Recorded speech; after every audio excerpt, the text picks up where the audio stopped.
boys and girls. Well, now we're going to read a book that helps show the forces that we just talked about. And we know that a force is either, what do you think?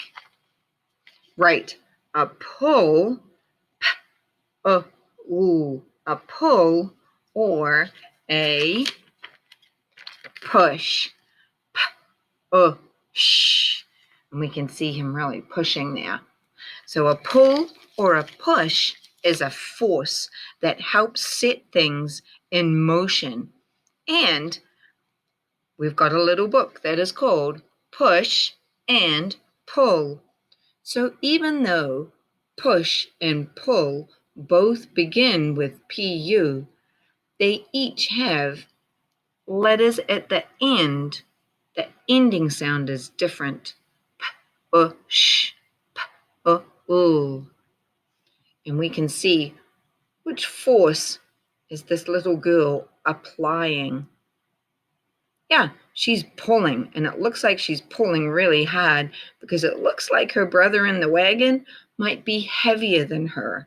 And we know that the heavier an object is, the more force we have to apply to set it in motion or stop it from moving. So let's find out about Push and Pull by Lola Schaefer. Here's another person who is pulling another person in a sled over the snow.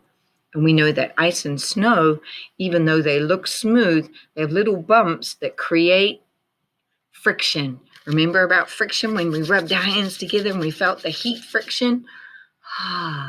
Created friction. All right. Table of contents for push and pull. So I know I'm going to get some information. Great, because I need another wrinkle on my brain, because the more I know, the more I can grow.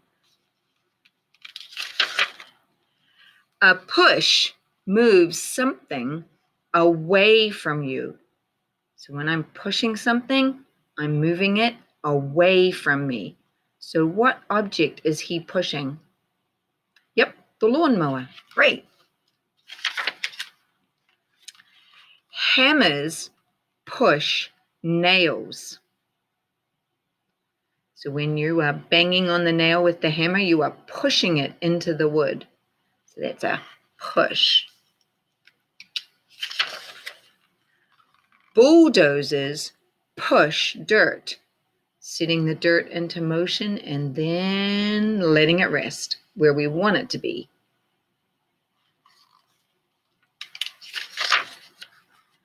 Shoppers push carts, which is a very useful tool because it can be very heavy to carry all the groceries. So it's neat that someone invented a cart that you can push around the store and hold all your groceries in while you're shopping. A pull moves something towards you. So when you're pulling something, you want it to come closer to you.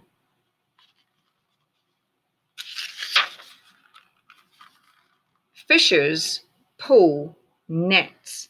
So people who are fishing out in the ocean, when they pull up their net to get their fish, they are definitely using a pulling force, trying to bring those fish up from the ocean and onto the deck of the ship. Dogs pull sleds. So that's pretty neat. Helps us get from one place to another when a dog is pulling the sled that we're riding on. Children pull wagons. Wow, she's having to pull 2 people in the wagon. So what kind of force do you think she's using? A little force or a big force? Yeah, she's going to have to use a big force because she's moving 2 objects. Carpenters push and pull saws. So when you're using a saw, you push down into the wood and then pull back. Push, pull, push, pull, push, pull, so that those jagged teeth can cut into the wood that cuts the wood into the size that you need. Lots of words to know, reading more, and the internet sites. So now you have some more information about pushing away from you or pulling towards you. And they mention some of the items that you push and you pull. So I want you to scroll on down and find out what you're going to do with a push and a pull.